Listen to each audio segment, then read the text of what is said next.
try to control the expenses and don't spend in things that is not really beneficial. And look at stand on the ground.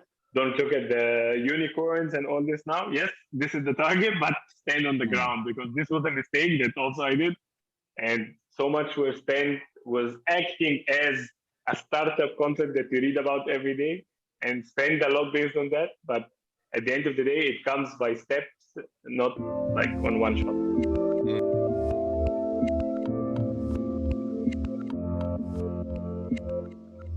Hey everyone, this is Devin Miller here with another episode of the Inventive Journey. I'm your host, Devin Miller, the serial entrepreneur that's grown several startups into 7- and 8-figure businesses, as well as the CEO and founder of Miller IP Law, where he helps startups and small businesses with their patents and trademarks. So if you ever need help with your business, feel free to reach out to us, grab some time at strategymeeting.com. Now, today we have another great guest on the podcast, Ahmed Elnaggar. Is that about right? Nagar. Yes. All right, close as I'm going to get. So to introduce Ahmed just a little bit. So finished up high school, went into college and was and to get an engineering degree, graduated and decided to go into a bit of a different direction and to went into flooring. Did that for about 12 years. And then the last 2 years I've been doing flooring as well as a startup, Rebatus. And then I think about 2 years ago, you started Rebatus, and about a year ago, you moved over to that full time. So there's a quick summary of your journey. And with that, welcome on the podcast. Thank you. Thank you, Devin. Great to be with you. So I gave kind of just a quick overview of your journey, and never does it justice. So maybe take us back to a little bit high school and kind of going to college, going to engineering, and how your journey started from there. Sure. So I have been living at the time in Egypt. I'm originally Egyptian. So I have been like there, the days of the schools are there. And then went to the university. But from the high school, I have been working with my parents. So my parents are traders. They do steel business and that. So I have been working from pretty young age with them, helping them with stuff. And I have been prepared to be an engineer to follow the same steel business. So I studied in Egypt also in university. I got a degree in material science engineering.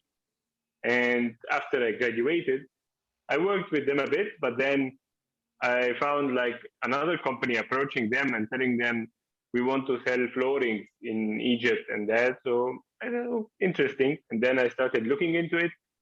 It was very interesting. So I said, okay, I will get out of the steel. Sorry, guys, I'm jumping out. And started with a small shop. And the shop get bigger until it reached like 200 plus employees, biggest company in the market till now. And then I moved to UAE, to Dubai. I made there the same business there as an expansion for the Middle East. For 5 years, I lived there. And also until now, the business is still there and growing. And meanwhile, Rebatus jumped in. So this is now, before you jump to Rebatus, there's one question, because you went into engineering in university, did that for a period of time. And you kind of mentioned, flooring versus engineering seem like two different directions. So what was it with the flooring industry that caught your interest or helped you to decide to go into that direction as opposed to continuing on to use the engineering degree? Yeah. So first, I like the idea of that every day you make something new. So every day you enter a new house or a new project or you do, so every single day is something new. So this is my biggest part that I like about in this field. But also engineering, the beauty of it is that you learn there a way of thinking, like how to think like an engineer, but you don't need to work every day with the machines or with the materials or that. You just need to apply it in every day.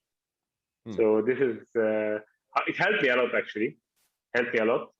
So maybe, what I reached is because I studied this engineering. Yeah. So now you go into flooring and you did that, I think you said for 12 years, right? Yes. So now in the middle of that, how did you get into Rebatus? Because that's again almost a bit of a different area. It's not necessarily related to flooring or other things. So how did you initially kind of come up with the idea there or kind of get into that area?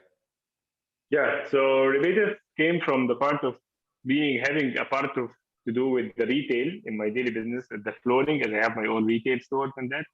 So we got always the challenge of how to get to know more about customers, what insights, when to know if this customer is like they're preparing the new home, they're moving, they're doing so all this. And also we had some products that we wanted to approach for customers, and we didn't know how to make them loyal, how to make them like come here and buy it and become a loyal customer and say the word. So from there, we started to work on a loyalty program. And then this loyalty program developed to be rebaters. And instead of saying, okay, but this doesn't apply only in flooring, it can apply to anything. And we took it forward from there, and it became like a beautiful creation between fintech and loyalty, which is nothing about the flooring or the engineering, but it's a very, very interesting challenge. We have been for 2 years preparing for it, and now we are going live. So yeah, now let's see what will happen now. New journey. And that's always fun to take on a new journey. So now you kind of have, okay, so it makes a little bit more sense. You work with flooring. You're also trying to say, hey, within this industry and a lot of other industries, there's an opportunity to do loyalty programs to keep, people coming back, using you, reminding you of how it works. And so you start to build into that now. Remind me, on your engineering, did you utilize your engineering background? Did you have kind of a programming idea? Did you bring on other people as you had the idea, or kind of, once you had the idea and start to implement it, how did you start to build that? And, how did you start to grow it? Yep. So we are three people who actually are working on the latest, or I started at three. So a friend of mine from school also, so he has the same background, everything, but he studied computer programming. I studied actually production engineering and material science engineering, so it's not coding.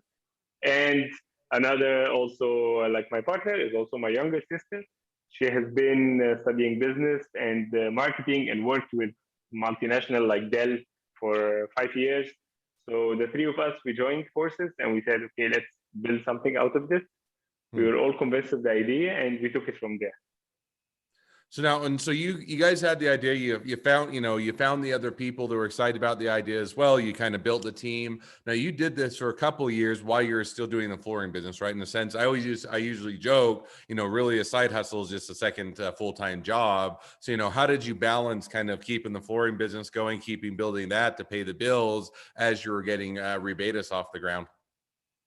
It was very, very challenging, and that's why Rebatus, when it's time now to launch, when the launch pad came and the launch time came, and then we are going live. So then I had to say to the flooring teams, okay, guys, I have to jump now out of the boat. So I will still be a shareholder, but I will not be doing the daily business. I will be a full-time employee at Rebatus because it needs this focus now.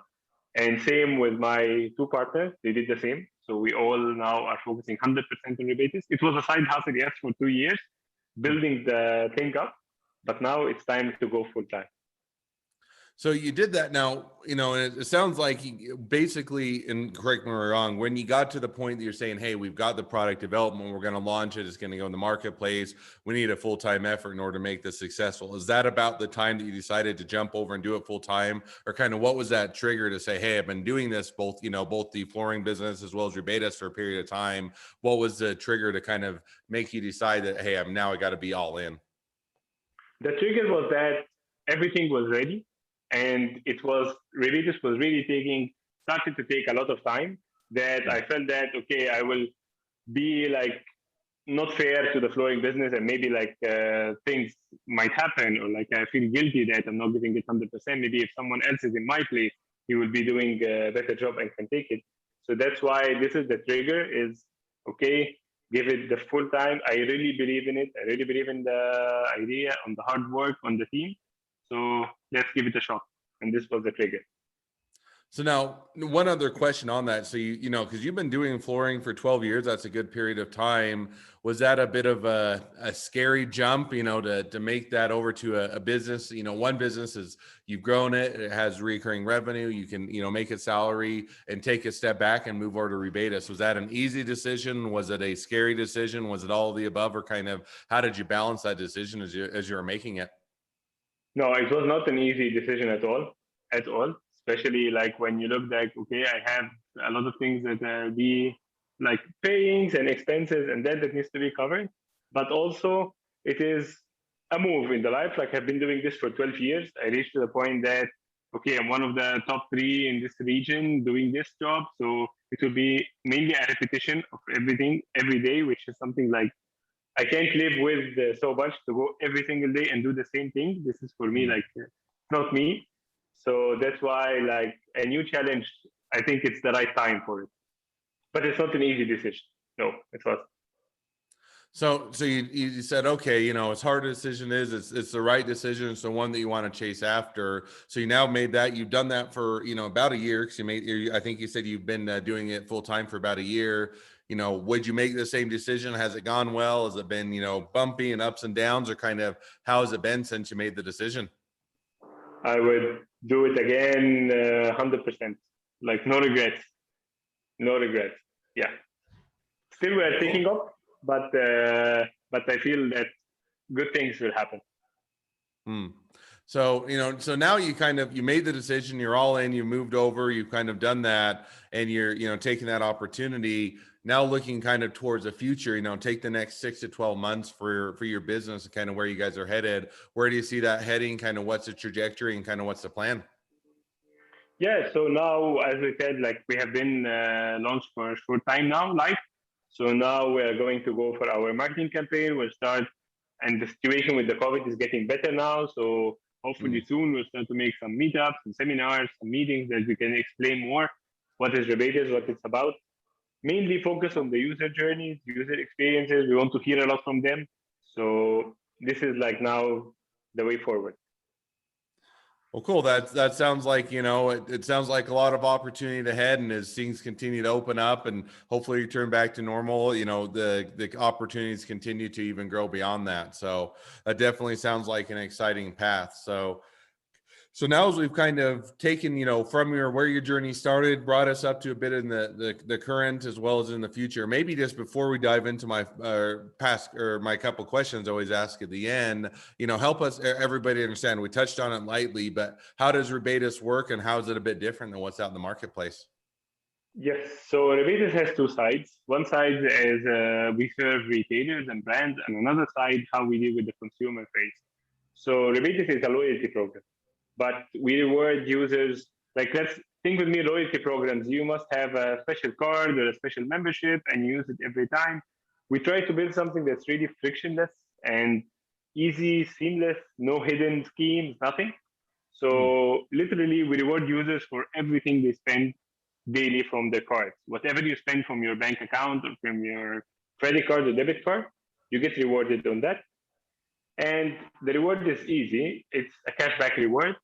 But instead of giving it to you, we share the cashback with everyone. Hmm. So Devin, you make an account on Rebates, and then you start, before even buying anything, you start to receive messages.